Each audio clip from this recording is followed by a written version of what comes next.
Querido amigo, hoje o nosso alvo é estudarmos o final do capítulo 5 de Gálatas. Nós vamos estudar os versículos 16 a 26.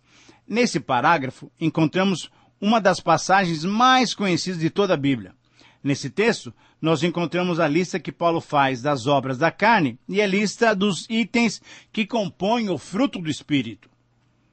Depois de ter argumentado com os Gálatas, mostrando-lhes o perigo de atenderem às doutrinas dos judaizantes, Paulo demonstrou também que a lei, que o tempo da escravidão e que a minoridade do povo de Deus já tinham passado. Depois de ter mostrado que a fé em Jesus é o único e seguro caminho para alcançarmos a justificação diante de Deus, Paulo encerrou as suas insistentes considerações para que os Gálatas abrissem os olhos e deixassem se levar pelo único caminho que conduz o homem a Deus, isso é, pela fé.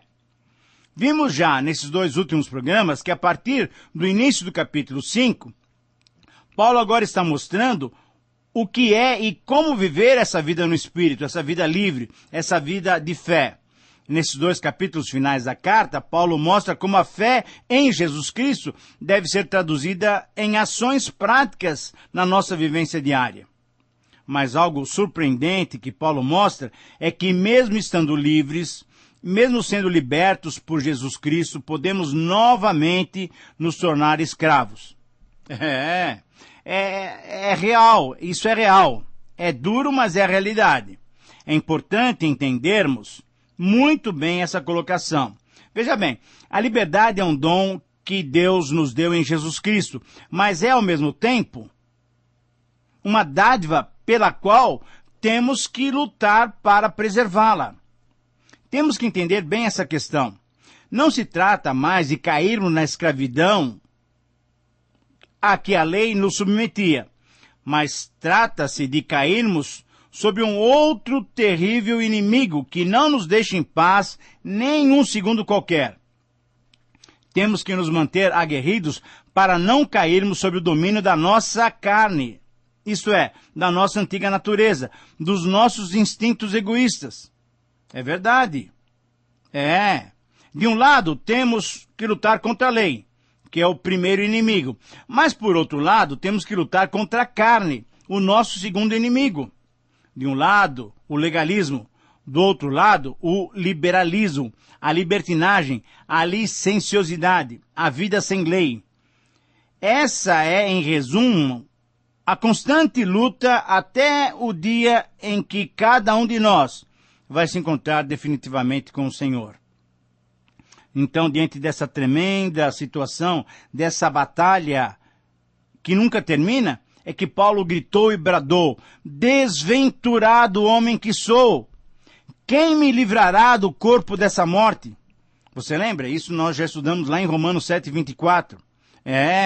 Essa é a condição do cristão em sua jornada diária.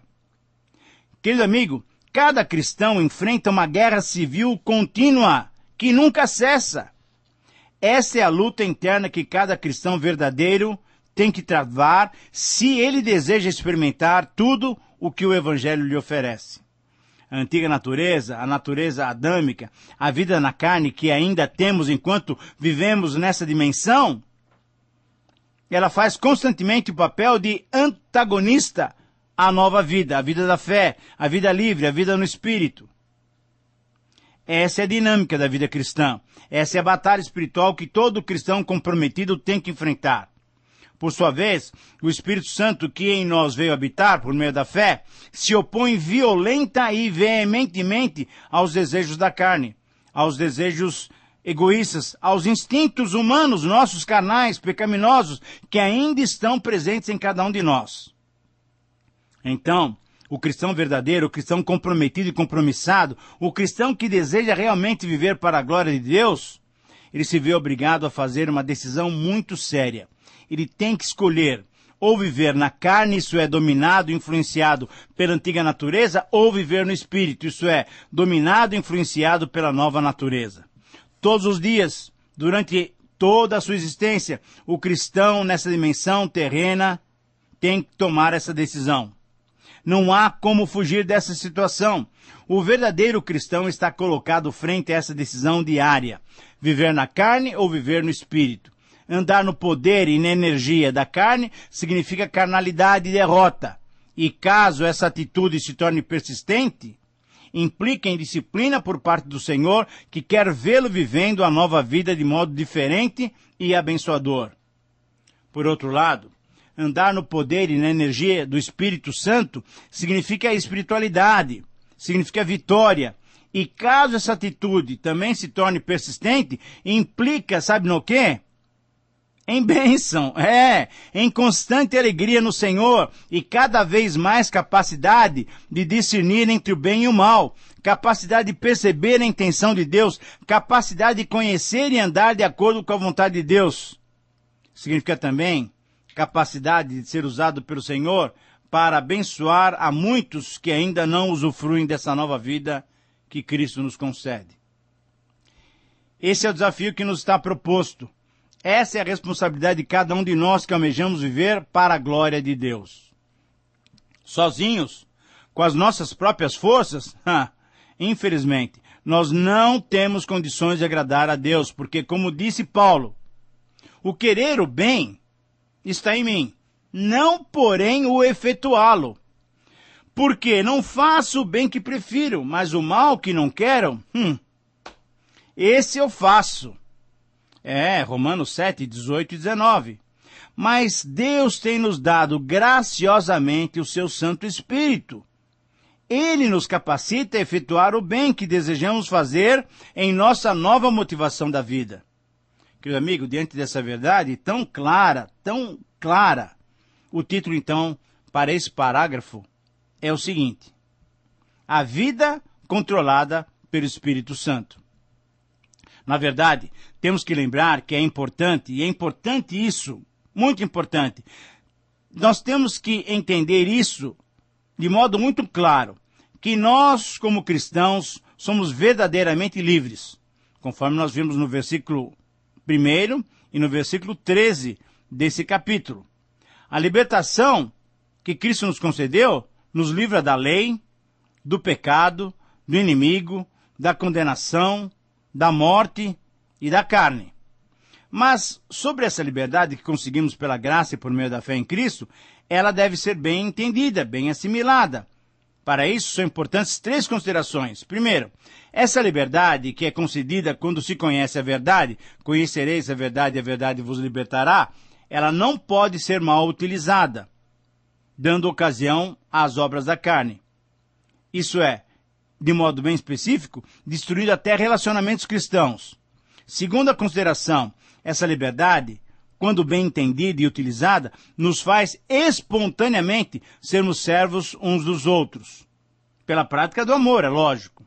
E terceira consideração, como nós dissemos anteriormente, essa liberdade, mesmo sendo concedida a nós, deve ser preservada na constante batalha que o cristão trava contra a carne, contra a antiga natureza. Para desfrutarmos a realidade dessa liberdade que nós temos em Jesus Cristo, a solução que Deus nos oferece é andar no Espírito. Andar no Espírito, a vida espiritual, o crente espiritual, esse é o segredo para a vida cristã. Andar no Espírito é viver e agir no poder e na capacitação que Ele nos dá. O termo empregado no original grego significa viver, ou estar ocupado com. Assim sendo, poderíamos traduzir essa primeira frase do versículo 16 da seguinte maneira: vivam no Espírito, ou ocupem-se com o Espírito Santo, ou ainda, uma possível tradução poderia ser: deixem que as vidas de vocês sejam guiadas pelo Espírito Santo.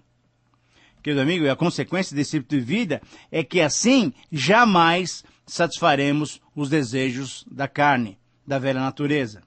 Portanto, o desafio que está colocado para nós é muito claro e diz o seguinte: somente experimenta a nova vida verdadeira o cristão que anda sob o controle do Espírito Santo. Eu repito, esse é o princípio, esse é o desafio que o texto de Gálatas 5, 16 a 26 nos traz. Somente experimenta a nova vida verdadeira o cristão que anda sob o controle do Espírito Santo. E nós vamos encontrar aqui 5 considerações sobre essa vida controlada pelo Espírito Santo. A primeira consideração é que essa vida controlada pelo Espírito Santo gera um conflito contínuo. Versículos 16 a 18 nos mostram claramente isso.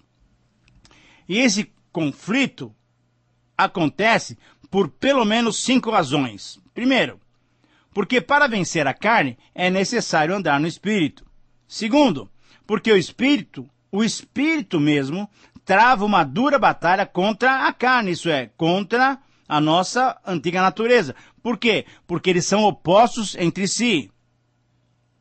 Terceiro, porque essa luta do Espírito contra a carne é feroz e incessante, pois eles são antagonistas entre si. Isso quer dizer, o nosso querer, a nossa vontade, os nossos desejos se modificaram, mas ainda há o nosso velho querer, a nossa velha vontade, os nossos velhos desejos. Uma quarta razão, porque essa batalha tem que acontecer, porque essa luta só acontece com os cristãos que querem levar a sério a sua vida. Só acontece com os cristãos que desejam ser espirituais. Essa luta não acontece com o cristão carnal, que ainda não percebeu tudo quanto ele tem em Cristo, e não acontece certamente com os não cristãos. O homem sem Cristo não tem esse novo desejo de vida. E uma quinta razão, porque essa batalha continua e tem que continuar, é porque a vida no Espírito nos concede a libertação da lei. Mas necessitamos ser guiados pelo Espírito Santo, isto é, estar sob o seu domínio, para não darmos ocasião à carne. Para entendermos bem essa primeira consideração, é importante lembrarmos de 3 verdades fundamentais.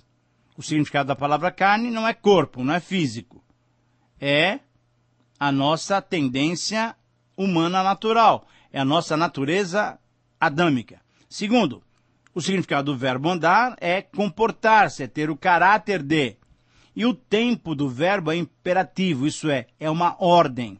Portanto, fica muito claro que nós devemos andar no Espírito para jamais satisfazermos as concupiscências, os desejos da carne. Muito bem, querido amigo. Esse enchimento, essa vida conduzida pelo Espírito Santo, não é algo natural. Não. Infelizmente, não. É necessário que nós nos esvaziemos e permitamos que Ele nos encha continuamente com seu poder e com a sua natureza divina. Por isso, o Espírito Santo, Paulo nos adverte, para não deixarmos o Espírito Santo triste, para ele não ficar apagado em nós. Ele tem que ter espaço, liberdade. O Espírito Santo não sai do crente, mesmo que ele seja um cristão carnal. Mas com certeza ele fica triste e apagado, isso é, fica sem ação, fica sem liberdade para ir transformando aquele cristão na imagem e semelhança de Cristo.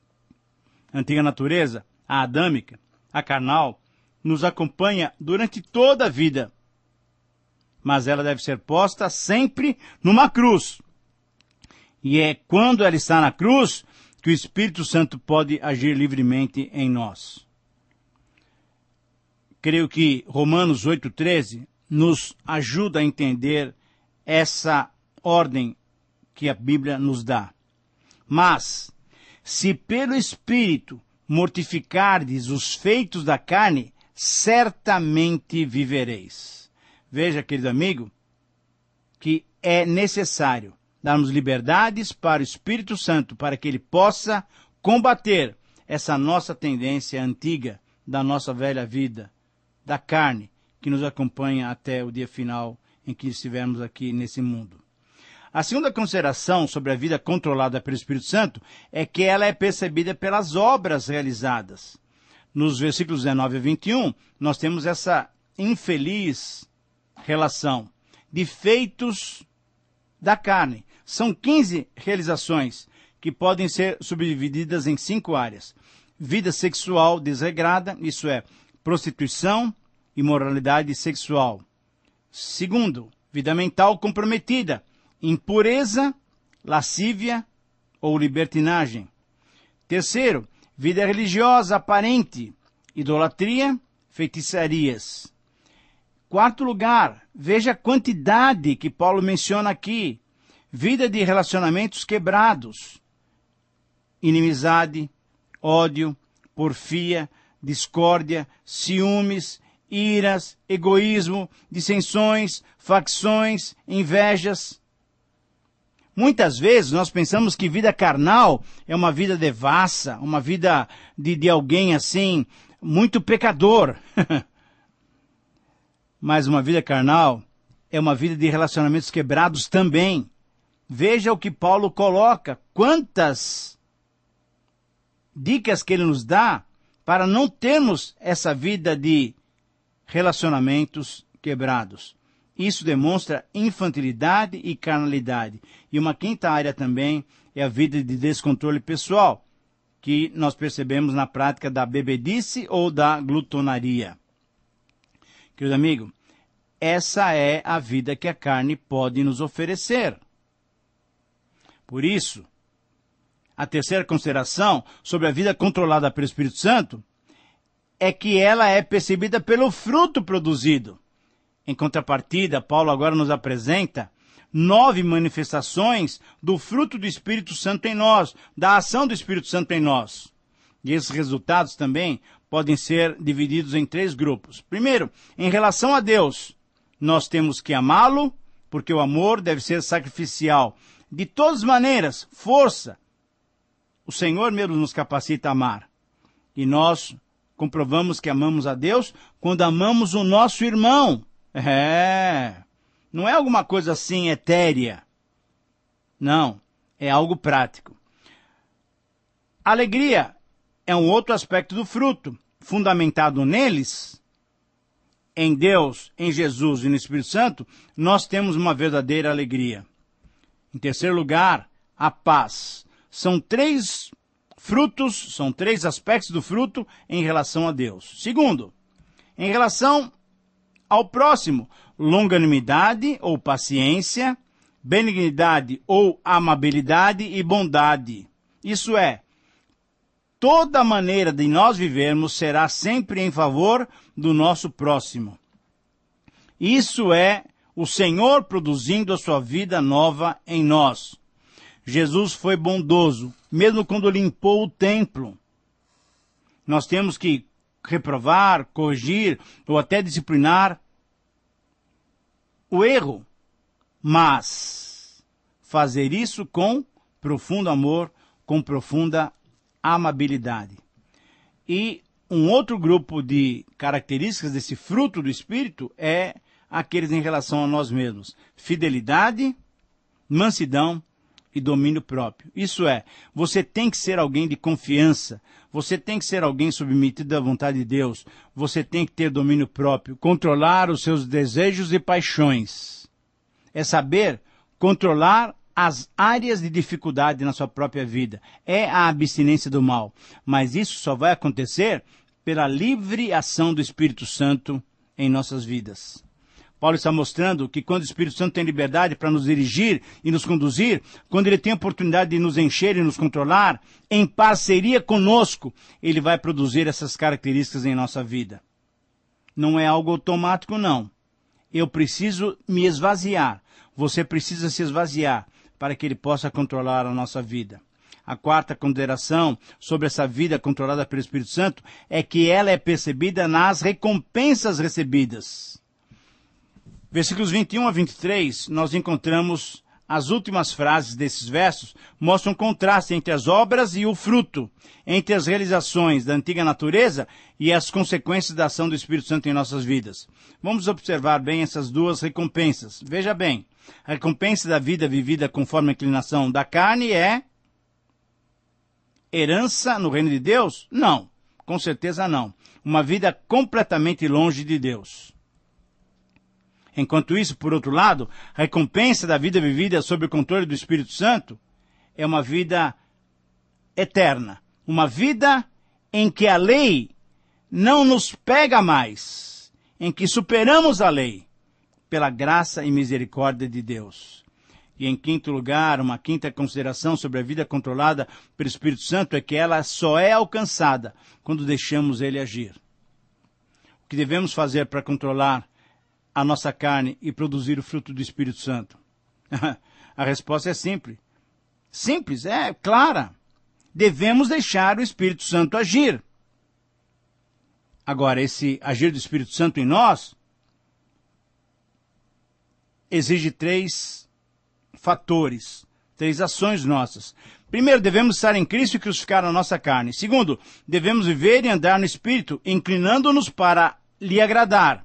E terceiro, devemos viver em harmonia com os nossos irmãos, não sendo orgulhosos, cheios de vanglória, glória vazia, inútil, humana, não nos provocando mutuamente, não sendo invejosos, não nos mordendo. Essa é a palavra. Não aceitando o que sou e querendo ser mais do que Deus me fez. Concluímos esse estudo dizendo o seguinte: a verdadeira liberdade só será experimentada pelo cristão que deixar-se controlar pelo Espírito Santo. Meu querido amigo, espero que você constantemente crucifique a sua carne para que o Espírito Santo tenha liberdade de agir no seu viver diário. Um grande abraço e até o próximo programa.